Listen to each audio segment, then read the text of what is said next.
오늘 우리가 이 자리에 온 것은 우리가 노력해서 또 믿음이 있어서 온 것 같이 보이지만은 그렇지 않습니다. 방금 우리가 하나님의 열심이란 또 우미셸 미디어 교회 리더자가 또 이제 찬양을 드릴 때 하나님의 열심으로 하나님의 강권적인 우리를 인도하심으로 우리가 이 자리에 온 것입니다. 그래서 우리가 항상 우리의 모든 삶은 하나님의 주권 아래, 하나님의 사랑 아래, 하나님의 섭리 아래, 하나님의 간섭 아래 있다는 것을 늘 깨닫는 은혜가 충만한 복된 주님의 날 되어서 오늘 또 이 거룩한 주의 날에 기쁨으로 하나님을 예배하고 또 샘을 얻고 또 하나님의 놀라운 은혜와 치유가 넘치는 복된 시간 되기를 간절히 소원합니다. 우리 좌우의 분과 인사하겠습니다. 잘 되고 있습니다. 기도하면 됩니다. 행복합니다. 아멘, 아멘.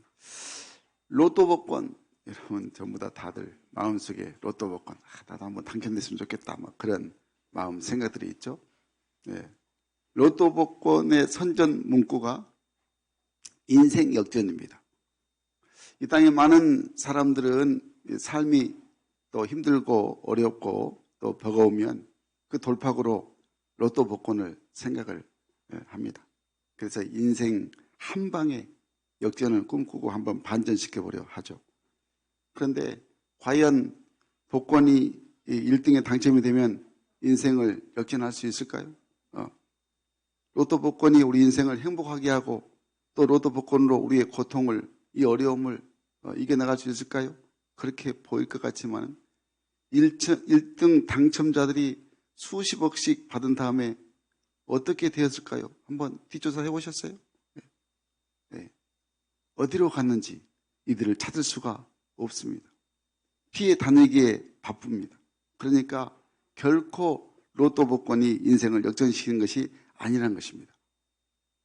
한신대학교 교수를 역임하시고 현재 크리스찬 치유 상담대학원 대학교 정태기 명예총장님께서 신안 정도분이신데 신앙 간증이 있습니다. CGN TV 나침판 맞춤 특강 프로그램에서 이렇게 고백합니다. 좌절과 절망의 순간이 하나님께서 나의 기도에 응답하시는 때입니다. 이상하지 않나요? 예. 어떻게 좌절과 절망의 순간이 하나님께서 나의 기도에 응답하신 때라고 고백하게 될까요? 또 이렇게 말씀하십니다. 내 인생 최고의 감사 제목은 내 인생 최고의 목표가 좌절된 것입니다. 좌절된 것이 그게 최고의 기도 제목이란 감사 제목. 이분이 36살 때까지 자기는 부모님의 사랑을 받지 못하고 늘 고통 속에서 살면서 인생을 불행하게 살았는데 그가 예수님의 사랑을 깨닫고 부모님께서 자신을 얼마나 사랑하신다는 사실을 이제 발견합니다. 그리고 그가 그때부터 이제 모든 것을 다 용서하고 또 마음을 열 때에 행복해지기 시작하고 최고의 복을 받는 삶을 살게 되었노라 하고 그 간증에서 또 간증하는 것을 듣게 됩니다. 그러니까 행복은 세상적으로 뭔가를 많이 얻고 취득한 게 아니고 내 존재가 없어지고 아버지 대신 주님의 그 사랑을 깨달으면 최고의 복된 삶이 열리게 되고 그 삶이 우리를 평안하고 하나님의 은혜를 누리게 하신다는 것입니다. 지금 우리나라가 처해 있는 현 상황을 보면서 위기라고 말들을 다들 합니다. 제2의 IMF를 걱정하는 경제학자들의 시각이 잘못 예측됐다는 말이었으면 좋겠다라는 생각이 들 정도로 이렇게 굉장히 정말 심각한 현상입니다. 세상 관점으로 보면 정말 심각합니다. 이 경제 위기를 그런데 믿음의 관점으로 보면, 성경적인 관점으로 보면 금방 해결의 답이 나오게 됩니다. 어떻게 그렇게 쉽고 지혜롭고 현명한 길이 있을까요? 그러니까 하나님 우리에게 늘 성경을 통해서 말씀으로 우리에게 그걸 말씀하시는데 우리가 듣는 귀가 믿음의 안목이 열리지 않았기 때문이죠. 그러니까 성경에서는 세상 의지하는 것 모두 내려놓아라. 오직 그리고 나만 주님만 바라보아라. 믿음으로 그 말씀을 붙들어라. 그러면 오히려 위기가 더 축복이 되어서 어마어마한 축복을 받게 되는 놀라운 기회가 될 것이다. 이렇게 늘 우리에게 말씀하시는데 우리는 그런 귀가 안 열려요. 그런 믿음의 안목이 안 열려서 눈에 보이는 것, 현상적인 것에 그냥 쩔쩔매고 전전긍긍하고 그런 모습이 늘 주님 보시기에 너무 안타까운 사실인 것입니다. 쉽게 말하면 오늘 베드로의 본문의 베드로처럼 내 힘을 의지했던 것 다 내려놓고 주의 말씀 의지하고 늘 믿음의 그물을 내리면 아주 그냥 그물이 찢어질 정도로 엄청난 복이, 엄청난 축복이 우리에게 그 하나님이 역사하여 주신다는 거죠. 여러분 오늘 말씀을 마음에 새겨야 하고 그리고 이 말씀을 내 삶 가운데 적용하는 삶이 되어야 하는 것입니다. 영국의 역사학자 아놀드 토인비 많이 들어보셨죠? 이분이 이렇게 말합니다. 인류 문명의 흥망성쇠는 위기에서 비롯되며 위기를 잘 이겨낸 민족은 흥하지만 위기에 굴복하면 역사의 무대에서 사라진다. 이렇게 말씀했습니다. 그러므로 진정한 인생 역전이란 어떤 돈이라든가 주위의 환경이 좌우하는 것이 아니라 내 마음의 중심, 내 삶에서 주님을 발견하고 주님을 만난 자가 진정 인생 역전의 삶이 되게 된다는 것입니다. 사랑하는 여러분, 오늘 하나님의 말씀 가운데 그래서 주님을 만나셔서 말씀대로 순종하면 인생 역전을 이루는 하나님 자녀가 되는 이 축복을 우리 모두가 누리기를 주의 이름으로 간절히 축원합니다. 오늘 본문에서 늘 베드로의 모습이 철저히 삶의 실패 현장에서 인생의 역전을 이루었다는 것입니다. 어떻게 이런 일이 내 인생에 일어날 수 있을까요? 오늘 그래서 하나님의 열심이 이렇게 이루신다는 것을 우리에게 세 가지로 말씀하고 있습니다. 오늘 꼭 기억하셔야 됩니다. 첫 번째는 주님께서 주목하신 것은 열심히 있는 한 사람이라는 것을 말씀하고 있습니다. 우리 한번 하겠습니다. 주님께서 주목하신 것은 열심히 있는 한 사람이다. 주님께서 주목하신 것은 열심히 있는 한 사람이다. 아멘. 오늘 본문 2절 3절 말씀 우리 크게 한번 읽겠습니다. 시작. 호숫가에 배 두 척이 있는 것을 보시니 어부들은 배에서 나와서 그물을 씻는지라. 예수께서 한 배에 오르시니 그 배는 시몬의 배라. 육지에서 소금 떼기를 정하시고 앉으사 배에서 무리를 가르치시더니. 아멘 아멘. 어느 날 예수님께서 게네사렛 호숫가에 서 계셨는데 많은 사람들이 예수님께로 몰려와 하나님의 말씀을 들었습니다. 그때 예수님께서 호숫가 배 두 척이 있는 것을 보셨습니다. 어부들은 배에서 한 마리의 고기도 못 잡는 상태에서 절망과 낙심 가운데서 이제 정리하려고 그물들을 씻고 있었습니다. 예수님께서 시몬의 배에, 그러니까 베드로의 배에 오르셔서 사람들에게 말씀을 가르쳐 주십니다. 우리 예수님의 관심은 많은 사람들에게 있죠. 그러나 당연히 거기에 마음이 있으시면서도 우리 예수님의 관심은 하나님의 복음을 저들에게 가르쳐 주시지만은 진정 주님 주목하신 것은 이제 때가 되면 예수님 당신을 대신해서 하나님 나라의 사명을 감당할 수 있는 진정한 제자, 그 제자 한 사람을 우리 주님은 주목하고 계신다는 것입니다. 중학교 다닐 때 교과서에 실린 글을 기억합니다. 세상에는 세 종류의 사람이 있는데 하나는 이 세상에 꼭 필요한 사람이고 다른 하나는 있어도 되고 없어도 되는 사람이고 또 다른 하나는 없어도 괜찮은 사람이다. 그때 선생님들이 말씀하죠. 너희들이 성인이 되면 이 사회와 사람들에게 반드시 필요로 하는 사람이 되라. 이렇게 말씀하신 것이 지금도 생각이 납니다. 여러분, 사람들은 누구든지 세상에 살면서 의미 있고 가치 있는 삶을 살아가는 것을 원하고 있습니다. 사람들과 사회에서 꼭 필요한 사람으로 쓰임 받으려고 열심히 노력을 합니다. 여러분, 예수 믿는 사람들에게도 마찬가지입니다. 정말 성경에 보면 하나님은 어떤 건물이라든가 재물을 찾고 계신 것이 아니고 사람을 찾고 계시기 때문에 주님께 쓰임받는 것이 얼마나 복된 귀한 복인가를 우리가 깨닫는 자가 되어야 하는 것입니다. 사실 우리가 주님께 쓰임받는 것은 너무너무 무한한 영광이고 특권인데 우리 주님은 하늘과 땅의 모든 권세를 가지고 계신 분이기 때문에 그분에게 쓰임받는 것은 정말 복 중에 복이고 특권 중에 특권인데, 우리가 한번 생각을 해보겠습니다. 늘 여러분은 여러분을 써주는 사람이 세상에 많은 것 같이 보이죠?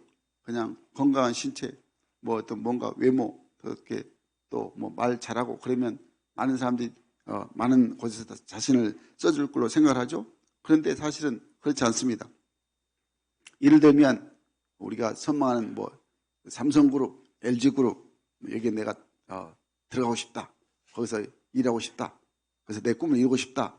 그렇게 이제 찾아갔다고 한번 생각을 해봅시다. 그래서 저는 목포에서 사는 누구인데 이 회사를 위해서 충성하려고 왔으니까 나를 좀 써주십시오 하면 그냥 오케이 하고 써줄 것 같습니까? 절대 그렇지 않습니다. 만약에 그렇게 말하면 그 사람들이 뭐라고 합니까? 어서 오시라고, 아이고 기다렸다고, 정말 반갑다고. 절대 그런 말 하지 않습니다. 모든 검증을 다 거친 후에 자격 조건을 갖추어지면 말단 영업사원부터 일을 시켜보는 것입니다. 그래서 정말 그 사람의 진정한 가치가 있는가 없는가를 다 검증해 보는 것이죠. 그렇기 때문에 여러분, 만왕의 왕 되신 주님께 내가 관심을 받는다. 나 같은 죄를 하나님이 쓰신다. 이 얼마나 귀하고 귀한 일인가를 우리가 잘 인식이 안 됩니다. 그냥 구원받았다는 것이 그냥 감사하다 이런 것으로만 생각하는데요. 그렇지 않습니다.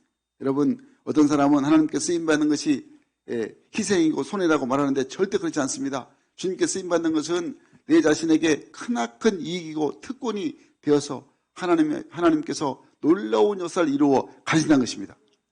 여러분, 절대 아무나 하나님이 쓰지 않습니다. 하나님은 어떤 일이든지 내게 맡겨진 일에 충성되고 최선을 다한 자에게, 맡은 일에 열심을 다한 자에게, 있는 힘을 다하는 사람을 눈여겨보시고 관심 있게 보신다는 것을 꼭 기억하셔야 한다는 것입니다.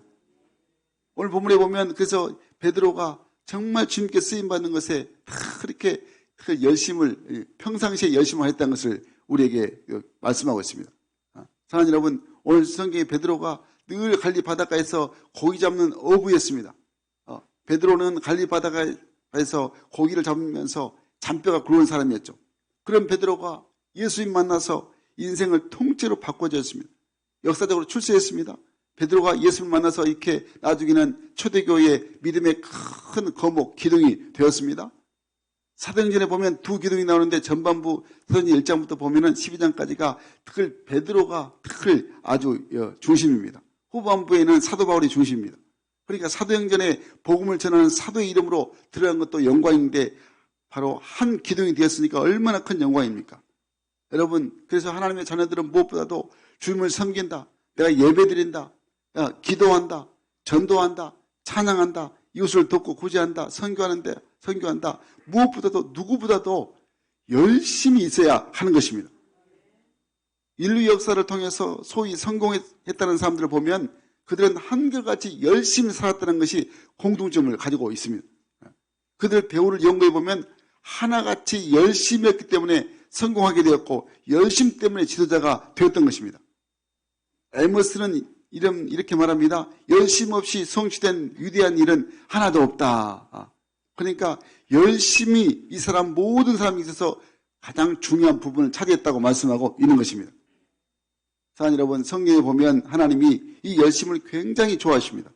요한계시록 3장에 보면 라오디게아 교회에 주시는 말씀이 있는데 내가 차지도 아니하고 덥지도 아니하도다 내가 차든지 덥든지 하기를 원한다 하시면서 19절 말씀에서 열심을 내라.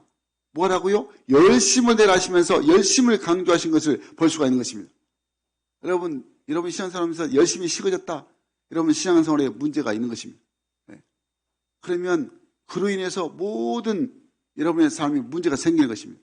영적인 것이 문제가 생기면 여러분 모든 삶에 문제가 생깁니다.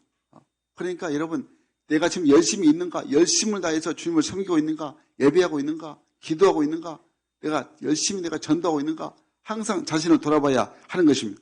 베드로가 오늘 본문에 보면 평소 때처럼 고기를 잡으러 갔는데 그날은 잡지 못했습니다. 고기가 휴가를 가는 모양입니다. 한두 시간 근무질한 것도 아니고 저녁부터 아침까지 밤새도록 근무질을 했는데 헛수고만 했습니다. 여러분 한번 생각해 보세요. 밤새도록 헛 근무질하는 사람 얼마나 열심히 있는 사람입니까? 대부분 웬만한 사람들은 밤새도록 하지 못합니다. 한두 시간 하다가 고기가 안 잡히면 오늘은 안 잡힌 날인가 보다 하고 그냥 집에 그냥 들어와 버리죠. 그런데 오늘 베드로는 그런 성격의 사람이 아니었습니다. 빈 그물질이라도 열심히 했습니다. 예수님이 이것을 보신 것입니다. 아, 참 열심히 하구나. 그 열심을 복음 전하는 데 사용하면 참 좋겠다 생각하시고 베드로를 부르신 것입니다. 아멘이십니까? 사랑하는 여러분, 하나님이 우리에게 요구하신 것은 열심인 것입니다. 열심. 바울의 말대로 충성입니다. 하나님에게 있어서는 늘 고기를 잡느냐 잡지 못하느냐 이건 전혀 문제가 되지 않는 것입니다. 하나님은 얼마나 열정을 가지고 있느냐, 얼마나 충성스럽게 하느냐, 그런 사람을 찾고 계신다는 것을 항상 기억해야 하는 것입니다.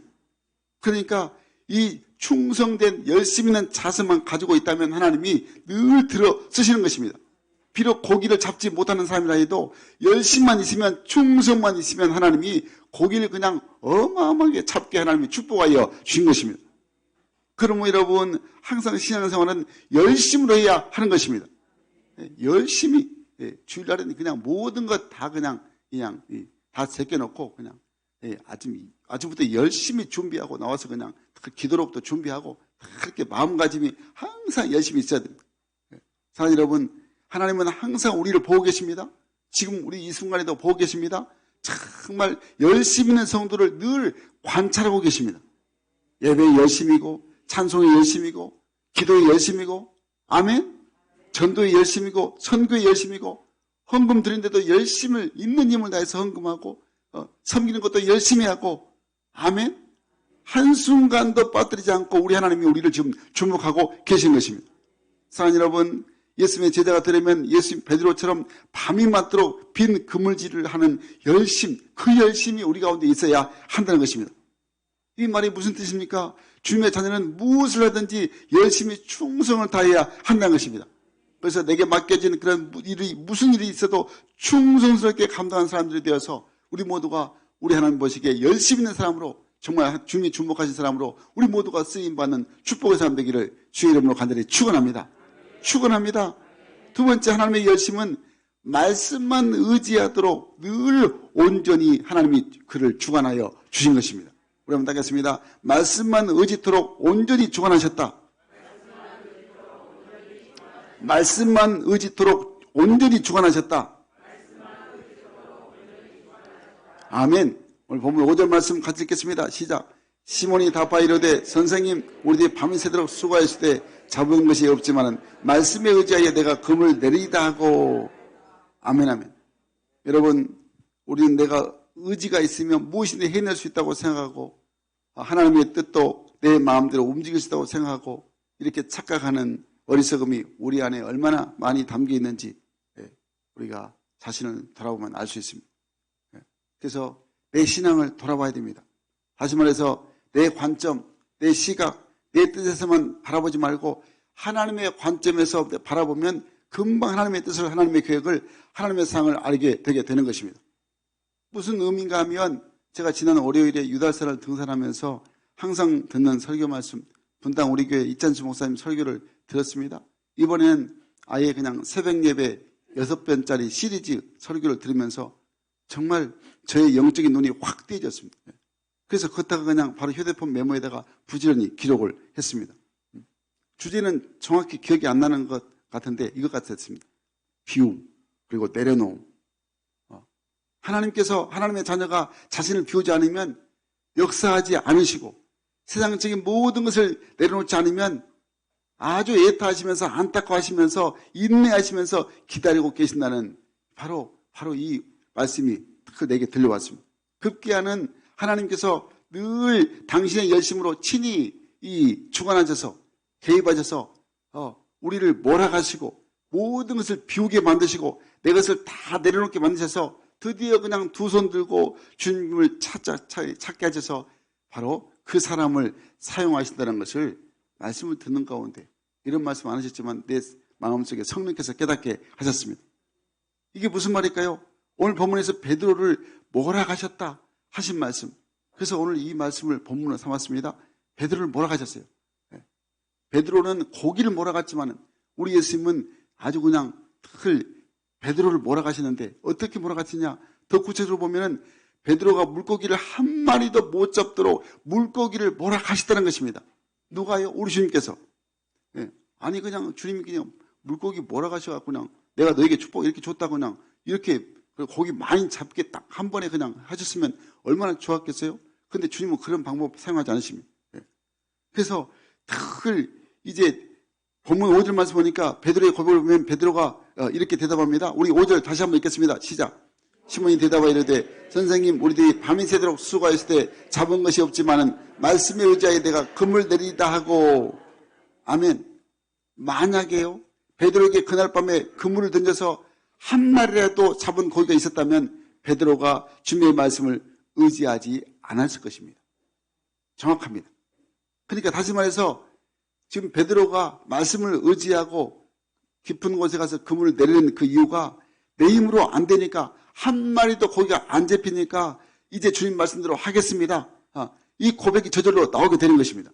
이렇게 주님께서 베드로가 밤새도록 빈 그물질을 수고하는 것은 바로 주님께서 오히려 베드로보다 더 열심히 물고기를 베드로의 그물에 잡히지 않도록 다른 데로 모셨기 때문에 한 것입니다. 이해가 잘 안 되실까요? 그러니까 베드로가 그물을 가지고 고기를 잡으려고 오른편으로 던졌다. 그러면 주님께서 미리 가셔가지고 늘 그물이 고기들이 한 마리도 안 잡히도록 왼쪽으로 물고기를 모셨어요. 베드로가 그물을 들어 올리니까 한 마리도 안 잡히니까 이번엔 왼쪽으로 그물을 던졌는데 주님이 미리 알고 물고기 한 마리도 안 잡히도록 오른쪽으로 모으셨다는 거죠. 왜 그래야 했을까요? 주님이 그 베드로 한 사람을 제자 삼기 위해서. 그 한 사람. 그러니까 늘 열정 있는 열심 있는 베드로 한 사람을 주님께서 일꾼으로 사람 낚는 업으로 쓰시려고 주님께서 밤새도록 일하셨다는 것이 바로 오늘 말씀의 결론이라는 것을 기억해야 하는 것입니다. 그래서 오늘 이제 11절 말씀에 10절 말씀에 무서워하지 말라. 이제후로는 내가 사람을 취하리라. 진정 사람을 취하는 사람을 낚는 어부가 되게 주님이 그를 부르셨다는 것을 우리가 깨닫게 되는 것입니다. 사랑하는 성도 여러분, 마찬가지입니다. 여기에 모인 우리 모든 성도들도 한 사람 한 사람 하나님이 부르셨습니다. 그동안 우리가 구원을 은혜로 구원받았다고 하니까 아무 한 일도 없는데 그냥 선물로 주셨다고 하니까 우리가 주님께로부터 구원받음을 너무 값없이 생각합니다. 세상에서 그 어떤 귀한 것보다도 귀한 가치인 이 구원받음을 자칫하면 항상 우리는 이렇게 생각합니다. 조금만 내 마음에 안 들면 내 생활에 유익이 없으면 아니면 바쁘다는 이유로 구원을 그냥 내팽개치는 안타까운 삶을 그동안 우리가 살고 있었다는 것입니다. 절대 여러분 그렇지 않습니다. 내가 받은 이 구원의 가치, 구원의 선물은 하늘보다 높고 땅보다 깊습니다. 어느 보물보다도 보석보다 귀합니다. 크게 아멘하십시오.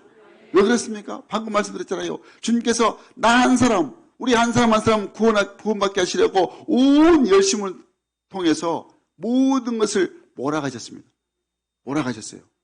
그거 있으면 절대 예수 안 믿게 됩니다.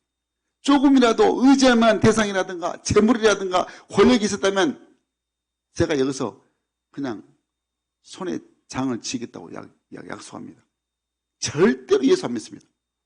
누구든지 내가 의지할 만한 조금은 뭐 부모든지 뭐 재물이든지 권력이든지 뭐 인생 빽이든지 그거 의지할 만한 거 있으면 절대 예수 안 믿습니다. 그게 다 이렇게 세상적으로 말하면 탈탈 털리게 만드신 이유가 하나님 자녀 삼으셔서 이렇게 하나님이 열심히 우리를 늘 비어있는 모습으로 모든 건 내려놓게 하시고 그래서 주님 만나서 정말 구원의 은혜를 하나님의 놀라운 사랑을 체험케 하시기 위해서 우리를 이렇게 부르셨다는 것입니다. 이렇게 생각 못 해보셨죠? 그냥 구원을 갖춘 선물이다. 감사하다. 이것만 생각했는데 우리를 이렇게 한 사람으로 한 사람 하나님이 구원하시기 위해서 이렇게 애쓰시고 열심을 다하셨다는 것을 우리가 늘 미처 몰랐다는 것입니다. 사랑하는 여러분, 그래서 하나님의 은혜는 그래서 측량할 길이 없는 것입니다. 이 은혜만 생각하면 모든 것 감사가 넘치게 되게 되는 것입니다. 그저 이 자리에 있는 자체가 은혜요 감사가 되게 되는 것입니다. 절대로 은혜가 넘치면, 기쁨의 감사가 넘치면, 예, 그분께서 안 오십니다. 그분이 여기서 말하는 잠입니다. 잠. 이렇게 너무너무 은혜가 넘치고 감사가 넘치고 날 구원하신 그 은혜가 넘치는데 예배 와서 예배 드리는데 눈이 감겨진다. 내가 설교를 못하니까 그렇겠죠. 그러니까 여러분 이게 은혜가 넘치면 감사가 넘칩니다. 사랑하는 여러분, 주님께서는 오늘 말씀만 붙들도록 하나님만 의지하도록 여기까지 인도하신 것입니다. 이것이 축복이요 행복인 줄 믿습니다. 정말 이것이 행복이라고 그 찬양 있잖아요. 세상이 알 수 없는 하나님의 선물, 하나님의 자녀로 살아가는 것, 이것이 행복이라고. 그게 진정한 우리의 행복이 되게 되는 것입니다. 오늘 본문에 베드로를 주님께서 그렇게 축원하셨습니다. 앞으로도 주님 말씀 붙들지 않으면 어떤 능력도 어떤 기적도 어떤 역사도 나타나지 않는다는 것을 베드로에게 체험케 하신 것입니다. 그래서 베드로가 생명 다해서 일평생 하나님만 의지해서 베드로가 가는 곳마다 예수의 복음을 전하면서 그가 전한 그 복음 때문에 우리가 이처럼 축복을 지금 받게 된 것입니다. 사랑하는 여러분, 우리는 오직 하나님의 말씀만 그래서 붙들며 살아가야 하는 것입니다. 세상이 아무리 요동치고 환난 풍파가 온다 할지라도 다윗처럼 주의 말씀을 항상 내 마음에 내 중심에 붙들고 있어야 하는 것입니다. 시편 18장 1절 말씀 읽겠습니다. 시작. 나의 힘이신 여호와여 내가 주를 사랑합니다. 아멘 아멘. 내 힘이신 여호와를 내가 영원토록 사랑하겠습니다. 그 어떻게 힘이 됩니까? 2절 말씀 읽겠습니다. 시작. 여호와는 나의 반석이시요 나의 요새시요 나를 건지신 이시요 나의 하나님이시요 내가 그 안에 피할 나의 바위시요 나의 방패시요 나의 고의 뿌리시요 나의 산성이시로다. 아멘 아멘. 그래서 다윗이 어떤 원수가 나를 치려해도 두렵지 않고 오히려 내가 그 일을 통하여 하나님께 기도함으로 새 소망을 찾게 된다고 고백합니다. 3절 말씀입니다. 3절 시작. 내가 찬송받으신 여호와께 아뢰니 내 원수들에게서 구원을 얻으리로다. 아멘 아멘. 자, 여러분, 오직 하나님 한 분만, 오직 하나님의 말씀만 붙들므로 베드로처럼 그래서 우리 모든 삶이 믿음으로 형통하기를 주의 이름으로 간절히 축원합니다. 축원합니다. 오늘 본문을 보니까 베드로가 주의 말씀 순종하여서 밤새도록 한 마리도 고기를 잡지 못했지만 말씀만 의지하여서 내가 금을 내겠습니다. 고백하니까 6절 말씀에 이렇게 축복이 쏟아졌습니다. 6절 말씀 읽겠습니다. 시작. 그렇게 하니 고기를 잡는 것이 심히 많아 그물이 찌어지는지라. 아멘 아멘. 그래서 7절 말씀 보니까 이에 다른 배에 있는 동무들에게 손짓하여 와서 도와달라니 그들이 와서 2배의 체험에 잠기게 되었더라. 아멘 아멘. 여러분, 예수님의 말씀에 순종한 이 베드로가 그물이 찢어질 만큼 고기를 잡았다고 말씀합니다. 그러니까 순종한 자에게 기적이 나타나게 된 것입니다. 사랑하는 여러분, 순종이라는 것은 아무리 강조해도 지나침이 없으리라고 생각합니다. 하나님이 이 순종을 원하시기 때문이죠. 그런 의미에서 하나님의 말씀에 순종한 사람이 믿음이 좋은 사람입니다. 하나님이 어떤 말씀하시든지 계산하지 않고 내 경험 생각하지 않고 이성적으로 생각하지 않고 먼저 할 것이나 나중에 할 것이나 이런 생각하지 않고 내게 손해냐 이익이냐 생각하지 않고 주님 말씀하시면 오늘 성경의 베드로처럼 말씀에 의지해서 그대로 하는 사람, 이런 자세를 가지고 순종하는 사람이 믿음이 좋은 사람으로 베드로처럼 축복이 쏟아지는 넘치는 복을 받게 되게 될 줄로 믿습니다. 순종에 관한 재미난 이야기가 있습니다. 어느 나라에서 공처가 선발 대회가 열렸습니다. 누가 진정한 공처가인가 가려내는 대회였습니다. 여러분, 공처가가 무슨 말인지 아시죠? 아내의 말에 꼼짝 못하는 사람. 이 사람이 공처가입니다. 그러니까 이 대회에 서로들 내가 공처가라고 그냥 자처하고 사람들이 그냥 많이 이 대회에 몰려왔습니다. 심판관이 공처가를 가려내기 위해서 너무 많이 오니까 고민했습니다. 어떻게 할까? 고민했는데 아이디어가 생각났습니다. 노란색 깃발과 빨간색 깃발을 딱 꽂아놓고 분별을 하겠다는 것입니다. 그래서 아주 선포를 합니다. 이 심판관이 여러분들 중에서 자신이 진정으로 공처라고 생각하시면 노란 깃발 앞으로 모이시기 바랍니다. 그러니까 거의 모든 사람들이 노란 깃발 앞으로 다 모였습니다. 그런데 빨간색 깃발 앞으로 한 사람이 딱 서 있는 것입니다. 심판관이 의아해서 물었습니다. 당신은 왜 혼자서 거기 서 있습니까? 그러니까 이 사람이 대답하기를, 예, 저는 제 아내가 사람 많이 모이는 곳에는 절대 가지 말라고 했습니다. 그래서 그곳에 안 가서 이 사람이 공처가 되어서 1등했답니다. 아내 말을 잘 들으니까 진짜 공처가. 사랑 여러분, 우리 성행가족은 모두가 주님 앞에서 공처가 되시길 간절히 바랍니다. 무조건 주님 말씀은 순종한 자가 되어서 마음껏 그래서 축복을 누리는 하나님의 귀한 자녀 되기를 주의 이름으로 간절히 축원합니다. 마지막으로 하나님의 열심은 항상 이 고백이 있어야 됩니다. 정말 하나님께서 이 고백이 되도록 얼마나 우리를 인도하시는데, 이 고백이 바로 나는 죄인입니다. 이 고백할 때 하나님이 일하여 주신 것입니다. 우리 한번 따겠습니다. 나는 죄인입니다. 고백할 때 일하신다. 나는 죄인입니다. 고백할 때 하나님은 일하신다. 아멘, 아멘. 오늘 본문 8절 그리고 10절 말씀 연달아서 읽겠습니다. 시작. 시몬 베드로가 이를 보고 예수의 무릎 아래에 엎드려 이때 주여 나를 떠나소서 나는 죄인이오소이다 하니 세베대의 아들로서 시몬의 동업자인 야고보와 요한도 놀랐습니다. 예수께서 시몬에게 이르시되 무서워하지 말라 이제 오르는 내가 사람을 취하리라 하시니. 아멘, 아멘. 베드로가 예수님의 말씀에 순종해서 그물을 내렸더니 2배에 가득 차게 되었단 말합니다. 베드로가 이것을 보고 놀랐습니다. 그리고 예수님께서 무릎을 꿇고 말합니다. 주여 나는 죄인이로소이다. 예수님이 베푸신 그 큰 권능을 보면서 이것은 사람이 할 수 없고 하나님만이 하실 수 있다는 것을 깨달은 것입니다. 그러니까 자신이 죄인이라는 것을 깨닫게 된 것입니다. 여러분, 우리가 죄를 이야기할 때 우리는 일반적으로 도덕적인 죄, 윤리적인 죄를 생각합니다. 그런데 여러분, 모든 죄악의 근본인 죄가 있다는 것을 알아야 됩니다. 그것은 도덕적인 죄도 아니고 윤리적인 죄도 아닙니다. 어떤 죄입니까? 불신앙의 죄입니다. 뭐라고요? 불신앙의 죄입니다. 그러니까 하나님과 떨어져 사는 죄, 하나님과 관계가 끊어진 죄, 그게 바로 죄입니다. 아주 간단하게 표현한다면 하나님을 주인으로 삼지 않고 내가 주인이 되는 죄입니다. 대부분 살아갈 때 내가 주인이죠. 내 몸 내가 주인, 내 인생 내가 주인이라고 생각하죠. 그렇게 살아간다는 거죠. 그게 죄입니다. 그게 죄. 하나님의 말씀에 순종하면서 살지 않고 그래서 내 욕심대로 내 마음껏 사는 것, 이게 바로 죄라는 것을 잘 모릅니다. 원죄, 아담과 하와가 인류 최초로 지은 죄가 바로 이것입니다. 선악과를 따먹은 것은 과일의 열매가 열매를 먹었느냐 안 먹었느냐 이게 문제가 아니고 하나님의 말씀을 지켰느냐 지키지 않았느냐가 문제인 것입니다. 아담은 하나님의 말씀을 지키지 않았던 거죠. 그러니까 그게 불순종의 죄라는 것입니다. 시편 51편 5절 말씀에서 다시 이렇게 고백합니다. 우리 같이 읽겠습니다. 시작. 내가 죄악 중에 출생하였으며 모친이 죄 중에 잉태하였나이다. 아멘, 아멘.